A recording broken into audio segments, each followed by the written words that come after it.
Alrighty. If I am not mistaken, we are 2 weeks away exactly from the first game of the season. August 29th. Yep. For MSOE Men's Soccer, and I am joined by the captain of the ship, Rob Harrington. Coach, how are we doing today? Lovely. Yeah, how you doing, Greg? I'm doing great. Let's get right into it. The defending NACC Tournament champions. You guys went to the NCAA tournament last year. A phenomenal season, a great ride to be a part of. A lot of fun to watch. Now what? How do you guys defend the title? What is the message now that, in a way, you've climbed a mountain in one aspect? There's still more work to be done, but how do you motivate this team when you've done it once? Well, I don't think that's hard, honestly, because if you're a player, you want to win.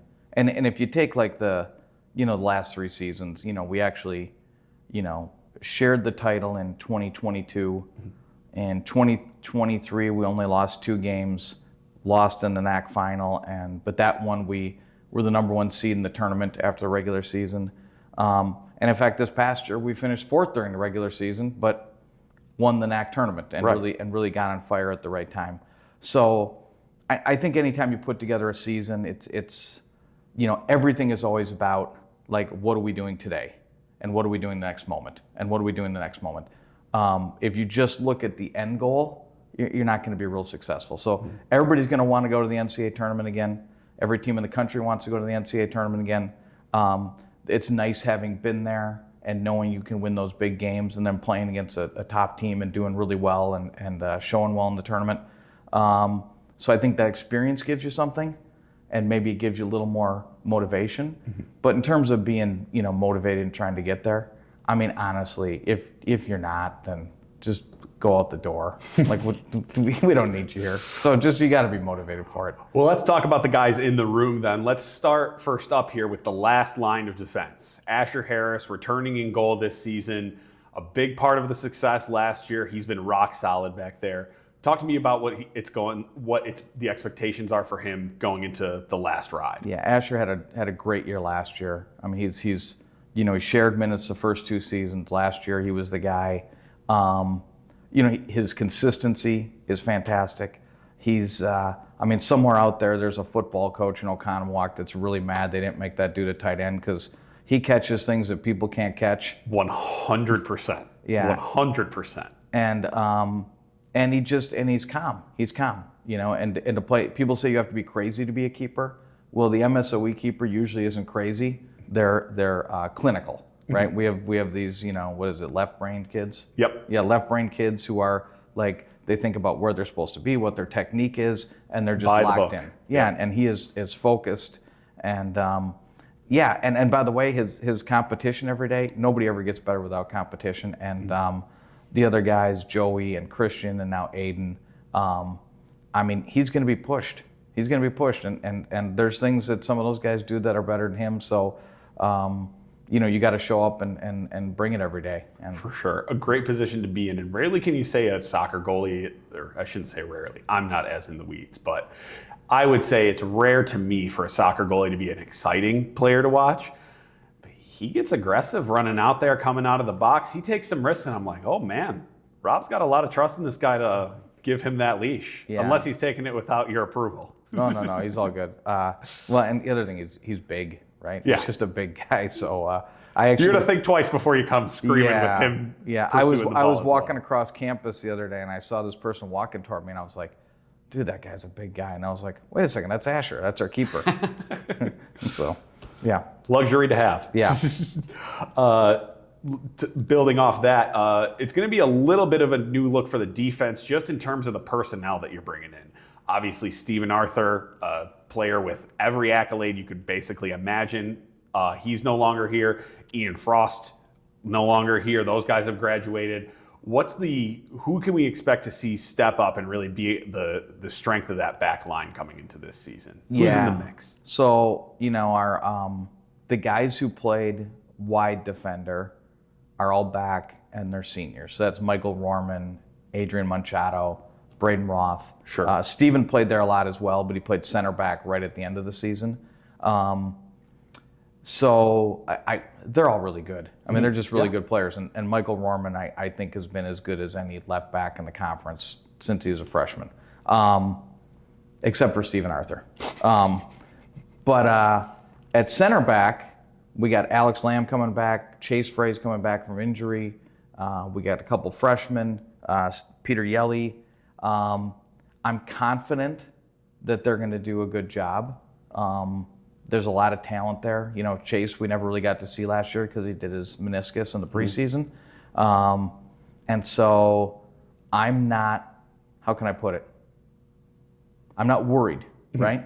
But they got to come and show up. Sure. Like they're all good players. They got to come and show up. And, you know, this is college soccer. You're going to lose some kids and bring in some new kids. And, you know, hopefully they bring something that Ian or Steven didn't have, right? Maybe they bring something to their game that they didn't have, right? Sure. Something a little different. It's going to be different, but I don't think it's going to be, you know, oh, we're in trouble or anything.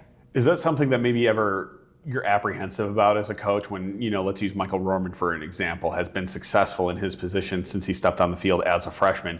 Does it ever worry you to move him from that position and just be, well, let's leave him there and bring a different piece in rather than move around? Like, how much of a battle is that for you every year? Yeah, I think that's every coach in every sport, right? You go, hey, look, they're great at this. If I move them, are they still going to be great? Like, they're a really good player. They're a great left back. Well, maybe I put them at left center back. Well, are they going to be as good? Right. Or is it important because it makes us a little better? And I think we're all making those decisions. And the nice thing at MSOE is, you know, the kids are really good about it, right? Like, to be honest, if you're at a Division I school where kids are thinking of going pro, and they say, I want to play the 10, or I want to play right back because that's where I'm going to get drafted, right? And you're as a coach going, maybe I have to play this kid at right back because I need to get future pros, right? Right. You know, and our guys are going to be like, you know, heads of companies. Yeah. You know, so This is very understanding. So I think our guys are really good about adapting. I mean, Stephen Arthur is a perfect example who, you know, he was a 2-time All-American playing outside back, and we moved him to center back at the end of the year. And in other times during the years, he's played there a little bit. I mean, he never complained once, you know, so. Well, I mean, the versatility, that's probably the reason why he's an All-American. He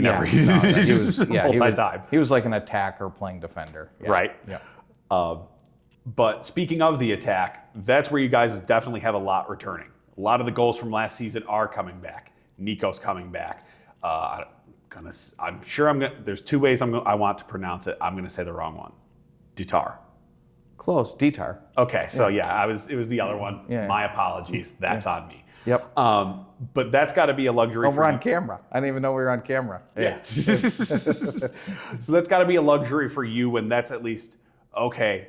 I know at least the shell, the core of that is still in place. That's one less thing to worry about now. Well, for sure. When we lose Zach Thompson, which was a loss, that was another guy that killed it for 4 years. A lot of energy too. Tangible. He could run. Jesus. Yeah. Yeah. Here was the deal at the end of last year. I don't have the exact thing in front of me, but in our last 4 games, I think we might have had 6 goal scorers. Right. So one thing is, do you want to? Everybody wants a 20 goal a year kid. You know, I mean that's hard to get. Yeah. Right. But we had goals coming from so many different people. Right. I mean, a great example was, Danny Aranda, I believe, coming into the conference tournament as a junior had scored 2 goals, if I'm correct. I believe he scored 2 goals. Yep. One his sophomore year, one earlier in the season. Scorched earth. Yeah. And then he gets 3 goals and 2 assists in 3 games. Yeah. Right? He's always been capable of it. Right? It was just him finding places to get to finish goals. And so I think a lot of our ability will be, we just have a lot of different people who are dangerous. And if we use that, we won't be fun to play against. Let's put it that way. For sure. Let's get into the weeds of the secret sauce of MSOE soccer, if you will. How much do you go into season looking to change? How, in terms of like the system, do you feel like, okay, I have this system, it works, I have a couple variations if we need be, but this is the basis? Or every year are you like, this is a new group of guys, I need to make the most of this group, and this is how we're going to do it? Yeah, I'd answer that in 2 ways. One is I think that, I am not in the position to just go recruit for the system that I want to play. Sure. Right? That is, pro coaches do that. Yeah. You know, they go get rid of 6 guys, bring in 6 new guys, Sure. and they say, this is how we're going to play. This is how I like to coach. So I think one, you know, we play to the talents of the kids we have, and we're always trying to highlight what they're good at, right? I think second to that is that you can build on what you did the year before, because we still got a lot of the same kids, right? And then you go, look, it just has to be better. And if you're the same as you were the year before, then you probably aren't doing something right. Like you should be doing everything you did well. Probably going to have some not so fun practices. Yeah, and you need to be adding to it. You know, whether and it always starts with players getting better, right? Or somebody stepping up, right? So who's gonna add 5 goals this year, right? Who's gonna be a defensive menace that they haven't been in the past? You know, who hit the weight room and just is fitter and stronger, right? All that stuff plays a part. So I really think that you play to the kids you have, and then you have to be different, not because you're trying to shock everybody, but you have to be different because you have to evolve. Your team has to evolve in some way. For sure. So, and I mean, that's just healthy for any team. I mean, looking at it from a football perspective, you know, I'm going to shout out to Alex Evans. He came in, he was a defensive lineman in my class. Every single day at every practice, we were most likely going to take 2 one-on-ones in front of each other, in front of all the other linemen, in front of our coaches, every day for as long as we were going to play. He was going to add some new moves to the bag, and I had to be ready for him. Because if he just comes out and tries to run around me every time, I'm going to know it's coming. Yeah. So I can't imagine your team, okay, I've got a couple moves in my bag, but all my teammates know my moves. I can't go into fall camp with the same couple tricks because they know. Well, and for sure. And what you just talked about too is competition, right? And the depth of our roster is really high. And so the kids can't come to practice and go, well, I'm just going to smoke this kid every day, right? Like that kid's too good, right? Sure. So as much as you might have some business, you're going to come up and show up against a kid that goes, well, I've seen this before, you've done this before, and I'm going to push you, right? And our internal competition is really high. Is really high. And I know you're a big fan of that, and you want to keep the external competition high as well. Always looking to keep that strength of schedule at the top of the, list from what you can. Making a trip to Michigan, I believe, having a couple games in Michigan, and then making the trip to Iowa. What can we expect from those early out-of-conference games? What are you looking to accomplish? Well, I mean, to give you an idea of our last year, there's the Macy rating, I think it's called. Have you heard of that? Yeah, you showed me it once or twice. So after top 25, we were for. Well, after 6 games last year, we were considered having the hardest schedule in the country. Okay, our first 6 games this year are harder than last year. Really? So we're looking at. I don't think that was possible for everyone. Hope, Calvin, Wartburg, North Central, and North Park were all NCAA tournament teams last year. The 6th team we're playing is University of Chicago, who 3 years ago won the national championship. And was, I think, ranked in the... I mean, they're always really good. So some reason they didn't make the NCAA tournament last year. They had an off year, but I don't expect that again. So why do we do it? I mean, I think we're insane, maybe. I don't know. I think it paid off for you coming down the stretch last year when you've been tested early. I mean, no offense, but what's Aurora? The biggest thing that I tell the guys is, we earned it. You guys, we've been doing this for a while. I mean, the program's been very solid and been a winning program for a long time. But, this ability to play against the top teams in the country is something that the guys earned. They came here. They built the program. They're the players. They made it happen. And then they go, well, look, if we're going to keep playing like this, we're going to start playing teams because we can play with them. So for sure. To me, it's what they earned. Right. Yeah. So talk about the recruiting piece. You bring in a bunch of guys, super competitive. You talk about the depth. I think a big part in your recruiting, and not to toot your horn here, Rob, I think you're a charismatic guy. I think you're a very likable guy. You're known for the one-take videos that you do on Instagram. I just did one. I hadn't done one in months. Yeah. What is the origin of those? Like, take me back to when you posted that first monologue, that first little Instagram video. What started that? Yeah, I mean, one would think it's because I want to be an influencer. Obviously I'm not, nor would I want to be. That seems like a big pain. I would argue, you could make an argument local influencer, sure. Oh, yeah, okay. So this is really the impetus of it. I am not technologically adept. Sure. I was watching everybody put these cool graphics on. I didn't know how to do graphics.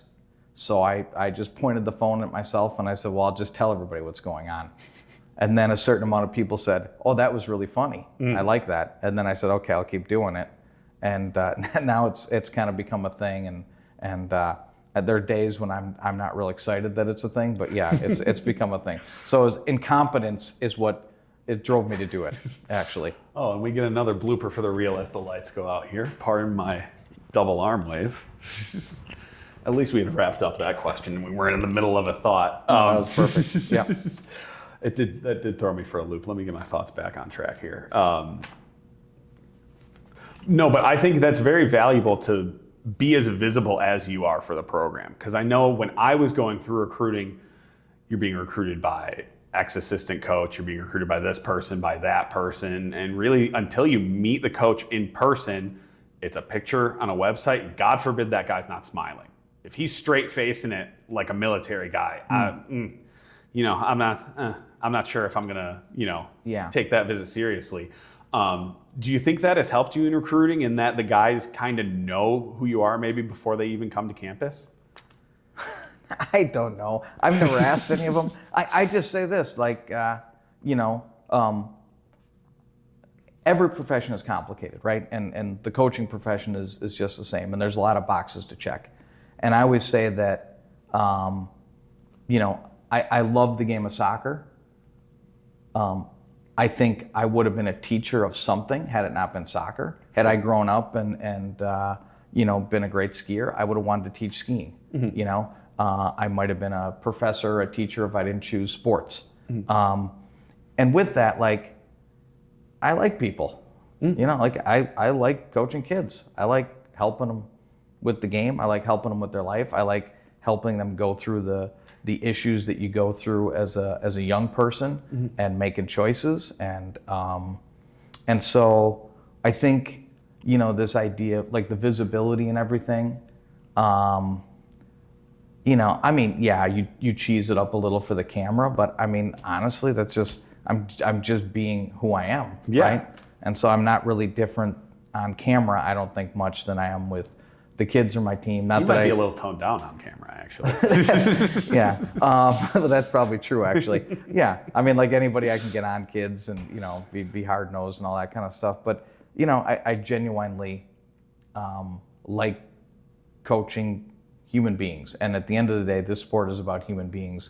Hey, AI ain't gonna take over a sport. You can't put you can't put an image on the field. It's got to be a human being doing it. So I think that that's my comfort level. For sure. Just a couple more before I get you out of here, Coach. As good as your record is as a soccer head coach, I think you have a better record on giving me restaurant recommendations. You've been spotless in all the ones that I've asked you about, and you posted about one recently, and it has been in my brain nonstop. Are the hash browns at Cafe at the Plaza that good? Because they look like a painting. Yeah, and I gotta say that this is how you get this physique, by the way, is knowing where all the restaurants are at. By the way, and a year from now, if we do this again, this is gonna look different. I'm putting that in camera right now. All right. Yeah, the potatoes are really good. They do them right. Yeah. It's not a deep fried thing. It's more pan fried. Griddle, yeah. Yes, the skin's still on. It's beautiful. Yes. And Cafe at the Plaza is a little bit of a legend. It's a nice little diner. So we moved in right across the street, and I won't say it influenced us moving in there, but I am very excited for that first trek right across. They are delightful. Yeah. All right, Coach, I want to wrap it up. I just wrapped up Chris with this same question. My head coach at Winona State, Tom Sawyer, he had a motto that was... Tom Sawyer. Ah. Yeah. Like the Rush song, like the Mark Twain book, Tom Sawyer. That's right. I'm glad you knew both of those. Yeah, no. That's right. You never know which one people are going to run with. You got to have both ready. And the kids I'm coaching probably wouldn't know either of them. We at least read Tom Sawyer when I was in 6th grade. I don't know if they still let you read that one anymore. I know it's probably a little problematic these days, but you never know. No. Adventures of Huckleberry Finn, by the way, one of the greatest novels of all time. I'm telling you that you should read it. Anyway, go ahead. But he had a motto that you take care of those who take care of us. And we would put that into, every walk of life. When we would have a yoga, session on a Thursday night, we'd spray down all those mats, wipe them clean, stack them nice. Whether they were in disarray before we got there, we took care of it. When we took a bus anywhere, that bus was cleaner when we got off than when we came on. The janitors, the cafeteria staff. We always wanted to treat those people with the utmost respect, the unsung heroes, if you will. I want to give you the opportunity to shout out an unsung hero in your life, whether it's professionally, whether it's athletics, at home. Shout out someone who you think doesn't hear it enough. Wow. I mean, unsung heroes in my life? In my life? In your life and life in general. Holy cow. Well, that's a big question, Greg. I think there's, several people, and obviously, my wife. Yeah. I would always, we go to these, Hall of Fames and stuff, right? And you see a coach get in, they always thank their wife. And I always told my wife, it seems weird. And she's like, why? And I was like, well, it's like the wife's whole life was to please the husband, because he did this. And I always felt like that's what it was like. And my wife goes, no, I think it's really nice. I was like, my fault. And the one thing I would say is I got the type of wife that she just instinctively knows what's good. She instinctively knows, not that it doesn't take, practice, and not that you don't show up and do it every day or think about it, but for whatever reason, she's instinctively always good and thoughtful and thinking about other people and what they need and how things should be done. And with me, I'm it's overwhelming how nice she is to her husband, who, is, walking around thinking about soccer problems all the time like an idiot. And so I would say that, my wife is one of these people that will never get the credit she deserves as a employee, as a person. I just think she doesn't get enough credit. And a lot of people live life that way. And I would say she's one, and probably the biggest one, right? Mm-hmm. Two of my assistant coaches, I have 4 assistant coaches, and they're all great. 2 of my assistant coaches are genuinely 2 of the kindest, best people in the world of soccer in the city of Milwaukee and the state of Wisconsin. Joey Schauer, if you go to the south side of Milwaukee in soccer and you mention Joey Schauer, everybody's going to say, what an incredible guy this is, right? He's at the Croatian, he's with the Croatian Soccer Club. He's done every role there. He's helped there. He was a high school teacher. Now he helps us. And he just goes out of his way for other people all the time. Mm-hmm. And not a single person will ever tell you anything different. Whereas me, people might like me some, but they're like, oh yeah, Rob can be, he's a little much sometimes, right? No one ever says that about Joe Schauer. They just think he's fantastic, right? John Moynihan, who I've known since I was 6 years old and joined the staff. I think it was 2 years ago now. He runs a company called Keeper Goals, and it's the guy could be the mayor of Wauwatosa. He would never want to be the mayor of Wauwatosa, but everybody knows him. Mm-hmm. He helps everybody. He offered to pick up my college friend at the airport and bring him to my house, and I was like, well, I'm making him an Uber, so shut up. He's going to Uber over. I don't need you to trump me. You didn't even go to college with him. You're going to make me look like a jerk, John. Yeah. And he's like, well, I just thought I would offer. That's who he is. He doesn't think anything of it. So, sure. That's 3 people. And so I think you surround yourself with the right people and it makes you better, right? For sure. And so I've been lucky in my life. When you talk about unsung heroes, I could go on and on with the amount of people in my life who paved the way of how to treat people, how to go about your business, how to prioritize things. And so I think we're surrounded by them. For sure. We're surrounded by them, and I certainly am, and I'm only where I am in a happy place because I had people paving the path for me, and I continue to try to surround myself with those kind of people. For sure. And I think in today's day and age, there's just a lot of negativity, and I think we need to dump more positivity and give shine to some people who just do good in our lives. You know, because how often do you really just lump praise and talk about how awesome your wife is? I'm sure you do, but I'm sure it's not every day you're going out of your way to the Pick and Save cashier. Like, you know what, man, my wife is awesome. Hey, and maybe you know what, today I'm gonna. Today I'm having, we're having a team meal, and I'm having it at our place, right? Well, my wife is actually going out of town. Last night she was telling me all the things she's going to get done for me for that meal, and I'm like, no, I'll do it.